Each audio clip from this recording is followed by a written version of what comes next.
What's up, everyone? Aaron Nagler here for PackersNews.com, live on Facebook Monday afternoon. Still haven't spoken or heard from Mike McCarthy. Extremely late press availability for a day after the game from McCarthy today at 8 p.m. Eastern, 7 p.m. Central. So still a few hours until we hear from McCarthy. But I thought I'd jump on here now that we've had some time to digest what we saw last night in Atlanta. I'm back in New York. And thought I'd jump on and say hi and see what's up with you guys. Hey, Joe, how are you? Thanks for jumping on. Obviously, it's a disappointing setback. The Packers are in a bad spot going in, having to start the two young offensive tackles. I just got done watching the game again. And, you know, it's always the case of, yes, some of it is as bad as it appeared. Some of it wasn't. And I thought, given the situation they were in, the Packers definitely fought. They definitely battled through a lot of adversity. There was a lot of disappointment on both sides of the ball, performance-wise.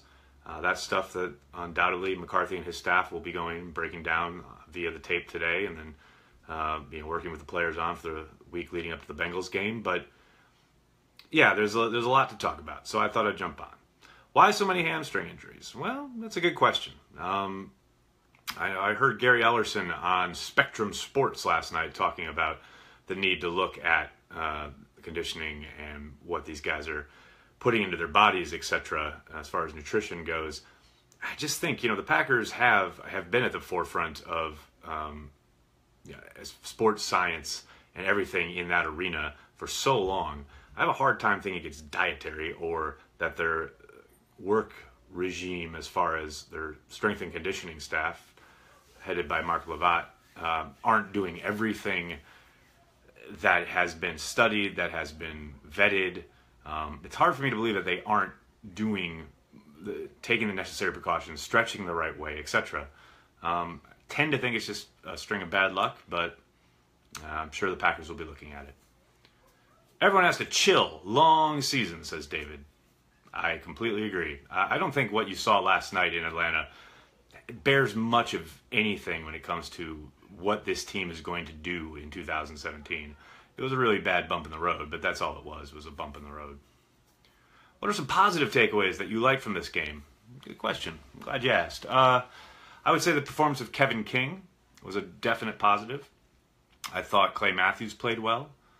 I thought, for the most part, the young tackles, while they definitely took their lumps, I thought they acquitted themselves pretty well. And this is an experience that they will definitely learn from and be able to draw from as their careers, kind of go further down the road. But it's a tough spot. There's no doubt about that. I mean, you're on the road in a loud environment where you're having to look in at the snap of the football while a, premier pass rusher like Vic Beasley can just tee off on your quarterback. It's a tough spot to be in. So yeah, was it always pretty? Of course not. But I thought, there was some promising stuff there. King was awesome. I thought like I said, I thought he held up well. O-line depth is better than we thought. Yes and no. I tend to think, there was probably still a possibility they may have been able to improve there at cutdown day. But, they definitely have held up okay in that regard. Now, the trick is how long do they have to operate like this? Last year we saw a season spiral out of control because of one injury to Sam Shields. And the entire defensive backfield, especially the cornerback group, kind of fell off the map after that from what they were asked to do. Obviously, injuries did come into play with Randall and Rollins as the year went on, but we saw how things really fell apart on them. And now here we go with another position group in the offensive line where if it were just an injury to Brian Bulaga, I think they could be, operate all right. But, you have to start putting in two new guys. And now we know, during the game, Jaree Evans got injured, and he played through it, probably because they felt he had to. You're getting awfully thin, and it becomes awfully hard to operate. So that is the real question, is can this depth on the offensive line hold up over an extended period of time if it's called upon? Allison not on the same page last night. What happened with that pick? Yeah, we asked Rodgers about it after the game. He said obviously that they'd have to go look at it. I wasn't in the locker room, so I don't know if Geronimo was asked point blank about it. But I definitely looked on the video like he was kind of winding down his route, and then he realized that Rodgers had let it go, and Rodgers had thought he was going to continue on up his 9 route. For a thin guy, King can tackle. Yeah, Brennan, that was a knock on him coming out of college, that he wasn't a willing tackler. Never mind how good he was at it, but that he turned down tackles, and that's been anything but the case since he's gotten into camp and in the preseason games and now the regular season. He is definitely a willing tackler. Still not sold on Tide needs to be dominant. I don't think anyone thinks, at least I certainly don't think Tide needs to be dominant, but I do think that he is an important part of their offense, and I think they think that as well. You saw that the number of touches he got last night, and the way they used him. He's an electric player, and he makes positive things happen nearly every time he touches the football, and that's a guy you want to feed a little bit. Cobb's hands are not the same. That's your takeaway, Pete? After last night? Really? I mean, he had that rough drop in the end zone, which was, the defender's right there, and he makes a play on the ball as well. But for the most part, I thought Randall Cobb played an extremely good game right up until he got injured. But his explosiveness was there. He was very elusive after the catch. I'm not sure what you were watching, Pete. David, I would love to run down the injuries, except there are no updates on anything. I did see ESPN's Rob Domofsky threw out there right before I went live that there is no long-term concern for Jordy Nelson, Mike Daniels, or Randall Cobb. But like I said earlier, Mike McCarthy doesn't talk to us until 7 Central tonight, 8 p.m. Eastern here on my old East Coast. So we'll see. But yeah, no updates as of yet. House didn't look too good. John, I got to take issue with this. I saw this all through Twitter last night, and I kind of just thought, yeah, man, he must not look good, because I wasn't watching him specifically. But I went back and, like I said, I watched the game this afternoon, rewatched it, the broadcast of it, and I'm not so sure I agree. I certainly saw how Demarius Randall struggled, but Devon House, I don't see what everyone's talking about. There are a couple plays where he's in the frame, so to speak, after a catch, but it doesn't appear to be his man. Yeah, I don't know. I'll have to go watch the coach's tape when it comes out tomorrow, but yeah, I don't see it. I don't see why people are so down on Devon House. I wish they would have used Janis on a fly route just to mix it up. Yeah, they didn't take many shots downfield at all. There was the interception of the right sideline there, and then there was the touchdown to Devontae Adams at the left sideline. But other than that, they did not push the ball deep much at all last night. Now, you can hardly blame them. The one time they did try to get that play action working, I think it was the second or third series of the night, when Rodgers had 2 fakes, and then he went back and he was looking deep. He ends up getting sacked, and it basically killed that drive. They just couldn't take, the chance of trying to hit something deep, needing to, to wait for that receiver to get downfield, and ask those young tackles to hold up against premier pass rushers, especially Vic Beasley. So while it was, noticeable that, they weren't really trying to push the ball deep, it was understandable. Randall covering Jones was repeating history. Isn't this why House is here? I would tend to agree. I would have thought so, but they seem to not be tracking Jones at all last night. Kevin King drew him a couple times as well. But yeah, I thought that was a real mistake. I think, Randall is an athletic tease at this point. He's a guy who's got the tools, but, you have to doubt whether he's going to put it all together. Did I miss all the fire capers talk? Not if you were on Twitter last night. Scared for 3 quarters, then the typical fourth quarter offense comes in. Why? Well, Chad, a big part of it is because the opponent, in this case the Atlanta Falcons, is playing back and off because it has a big lead, and it knows it can just bleed clock, and it doesn't want you to beat them deep. It's going to let you complete things underneath, and then have to run after the catch, and then swarm and tackle. And that's essentially what they did. And yeah, the Packers put some points on the board, but essentially the game was over after the Rodgers fumble, which he was trying to throw, but it was a fumble recovery for a touchdown. once that happened, the Falcons could just sit back and let the Packers march the length of the field, knowing all they were doing is taking time off the clock and shortening the game. Tell Richard Rodgers I said he's the GOAT. When I'm in Green Bay on Sunday and in the locker room after the game, I will let him know. We're limited on offense by McCarthy, on defense by Capers, and personnel by Thompson. Man, go watch some other NFL teams. That's an absurd comment. Thoughts on the number of penalties?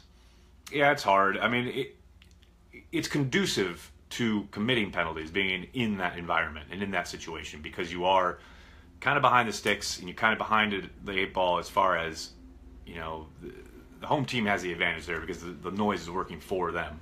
I did think the call, as far as particular penalties, the call on Martellus Bennett for the offensive pass interference was ridiculous and absurd and atrocious and whatever other descriptive word you need.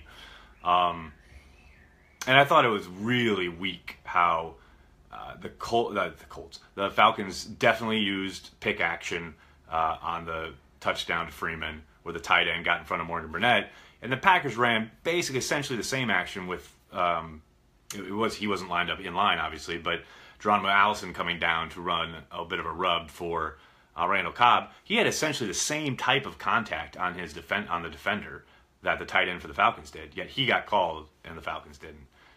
So it was that kind of night, you know, and I don't blame Mike McCarthy for losing it on one of the officials right before halftime. Packers will beat the bad teams, nothing else. This regime is beyond stale. Yeah, I mean, NFC Championship games, a game away from the Super Bowl, that's stale. Man, go back and watch Bart Starr coach this team. Go back and watch Lindy Infante coach this team. You want stale? That's some stale. Why do we see so many stop routes whenever we run? This is when Cobb is at his best. Stop route. So you mean like a short kind of prevail to the quarterback? Yeah, it's part of their offense. I don't know if they see so many of them, but you know, something they do a lot of. Is tight end a tough position to learn in this McCarthy offense? It is. Just because there's so much asked of them, they have to essentially know everything. And McCarthy's talked about this before, how it's the one spot on the team, or on the offensive side of the ball at least, that has to know everything as far as all the adjustments in the passing game, all the adjustments in the running game, all the adjustments in pass protection. They do it all because they are asked to be everywhere, whether they're lined up in line, whether they're split out wide, whether they're in the backfield, whether they start out wide and motion into the backfield, or vice versa, or start in the backfield and motion in line. They do everything. So it is definitely kind of the most intellectually taxing of everything other than quarterback on the offensive side of the ball. Do you think we look at veterans in free agency for help? I think that's what they did. They signed a slew of guys. Quentin Dial finally got on the field last night and played some snaps, and Ahmad Brooks has been unable to help since sustaining the concussion in week 1. But, you know, that's why these guys are here. When will you come back to Twitter? Tamor, hopefully soon. We'll see. I'm on Rogue Nagler 1 at the moment. You can look that up. That's my other account. But yeah, the NFL has petitioned Twitter to reinstate me, and Gannett's lawyers are talking to Twitter, so it's out of my hands. We have to protect Rodgers. He took some major shots. Well, while that's true, Rodgers has to protect himself too. And if it's a quick strike called and all the offensive linemen are cut blocking, he's got to throw the football. Because if he doesn't, he's going to get nailed like he did by Vic Beasley last night. You know, they did a ton of quick passing game. They did a ton of crossing, of the 10-yard stop, the 8-yard curls. They did a ton of that. Also, Rodgers could get the ball out of his hands. At some point, you know, it's on Rodgers. Now, that said, there certainly were instances where, you know, they were calling 5 7-step drops. And not too much 7-step, but there was a couple 5-step drops in there. And, you know, the tackles, I thought for the most part, held up okay. But, you know, yes, they had to call a bunch of short stuff last night, simply because Rodgers needed to get the ball out of his hand. Do you think the outcome would have been different if it was played in Lambeau? Yeah, it's a possibility. It definitely would have helped the Packers' offense and the tackles. And I think, that playing on grass, you saw it in Chicago, certainly, negates a little bit of Atlanta's speed. Because I think you saw more than anything last night. I mean, it was really evident being there, just how much faster the Falcons are, especially on offense compared to the Packers on defense. It's night and day. I mean, a couple of us, in the press box, we just kind of looked at each other and said, this is like two separate worlds here as far as when it comes just to pure speed.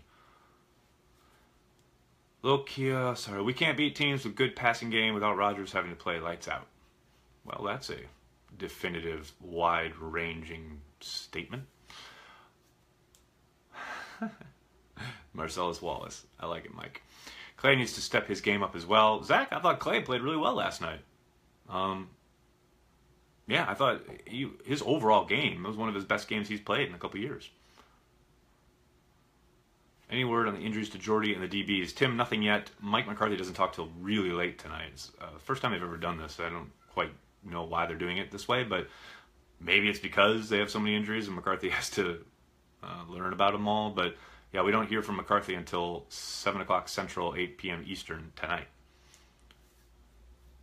Is it me, or has Lowry been missing in action? Not so much missing in action. He just hasn't played. He hasn't got a ton of snaps because they're not in base. And when they go to the two-man line, he doesn't play a whole lot. Now, he had to play more last night because Mike Daniels got hurt. But for the most part, he's in there and when they go base, and they don't go base a whole lot. So, yeah, he just, he hasn't gotten a ton of opportunities. Is Marty Bennett not cut out for this offense? No, John, I think he is. He just needs to catch the football.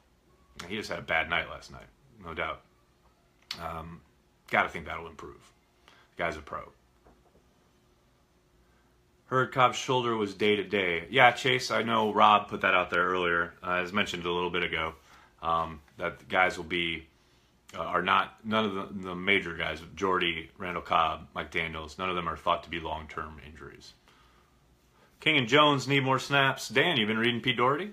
Because I know he agrees. And so do I. We have one of our most active offseason free agencies. Yes, they absolutely did. I'd like to see some Aaron Jones mixed in there. Yeah, well, he was active last night, as opposed to Mays, who was the first week. So, they're kind of rotating there, I guess, on their third back. But you saw Jamal Williams get some carries last night. He's clearly the number 2 for the time being. You think it's just another slow start for the offense?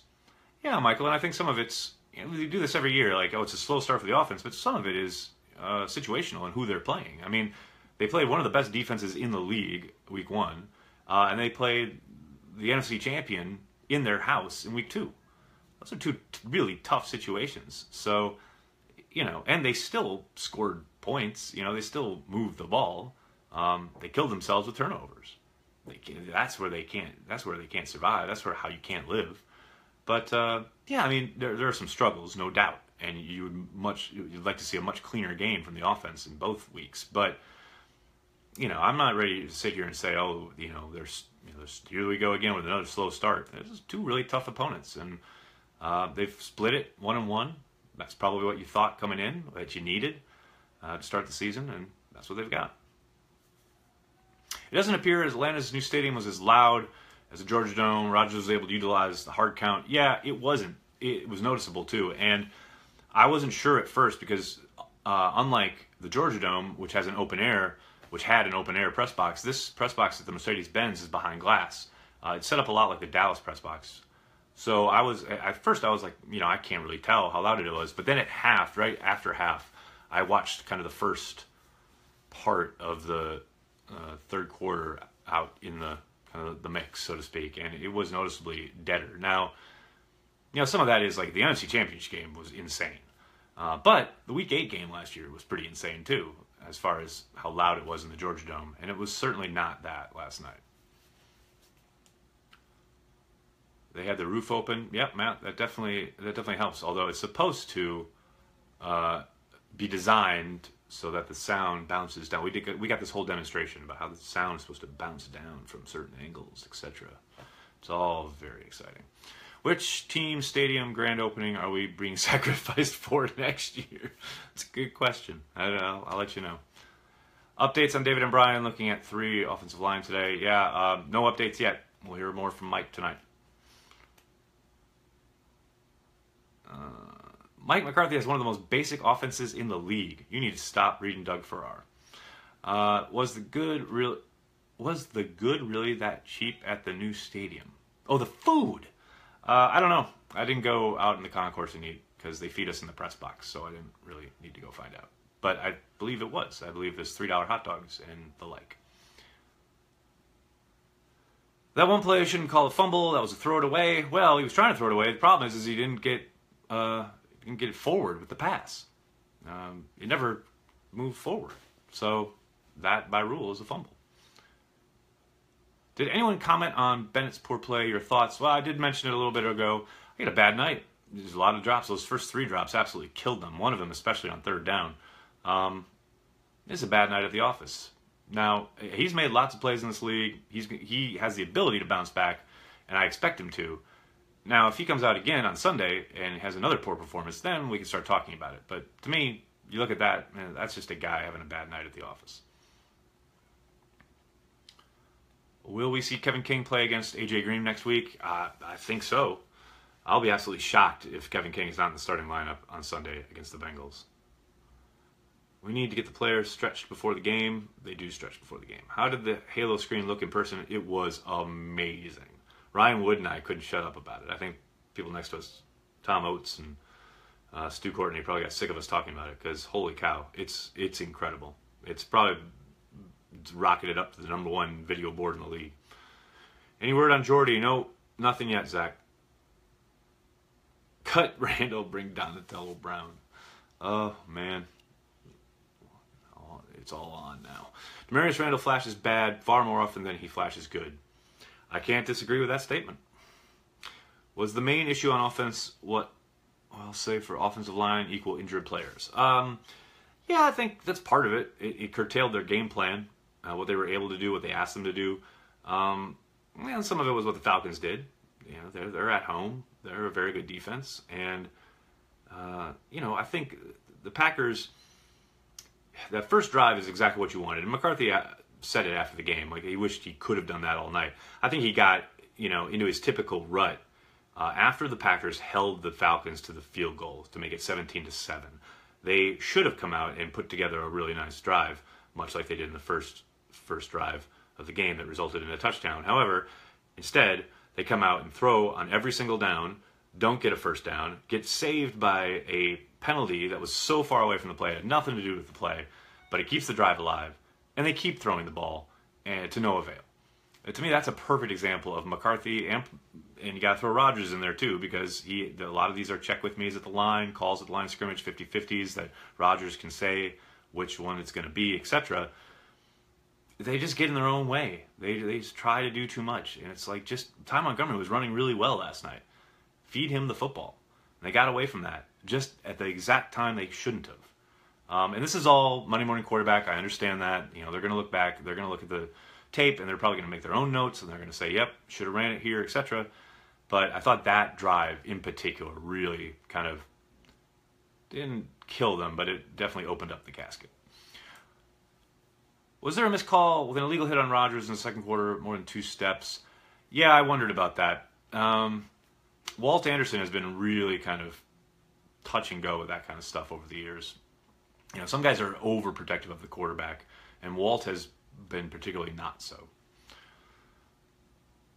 Let's see. Hola, Juan. Hola. Overreaction Mondays are the worst. Yeah, Joshua, they're part of the business, though, It's why I get to talk to you fine folks. I'll take 1 or 2 more here, folks. Would you trade Bennett for Cook if you could? No. Bennett's a much better player. Even if he didn't show it last night, even if he hasn't shown it for the first 2 weeks, he's a better player. And by January, you're going to be thankful he's on the Packers over Cook. When does Josh Jones become a starting middle linebacker for us? Probably next year, Kyle. I don't think that's going to happen this year. But I do think you'll see more of him as the year goes on. I think Randall and Rollins might be a bust. Sharif, I think you might be onto something there. But we'll see. It's still way too early to say that. Bennett needs to play less, more Kendricks on passing downs. You might see that. We'll see. He still didn't play a whole lot last night. Kendricks and Rodgers played almost identical number of snaps. Terrible officiating crew. Yeah, Bill, it's hard to argue there. Is it me or did that head ref? Yeah, Walt's a charmer. Did Ryan or Martinez make a play? Martinez had a sack. A really nice one, actually. Third down. Came up I think the B gap. Ryan was taking advantage of a little bit in coverage. But, yeah, I thought Martinez played okay. Can Raji play cornerback? There it is. The Raji question. Thanks, everyone. I'm sorry if I couldn't get to your question. I'll be back later this week. Probably Wednesday and Thursday.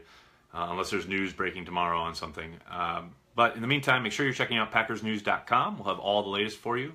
After the loss in Atlanta, the sights obviously turned to the Cincinnati Bengals, who are coming into town, having not scored a single touchdown yet this year. They fired their offensive coordinator. They got a new OC. We'll see what they got cooking up for the Packers on Sunday. In the meantime, check out PackersNews.com for all the latest. Thanks a lot, everyone.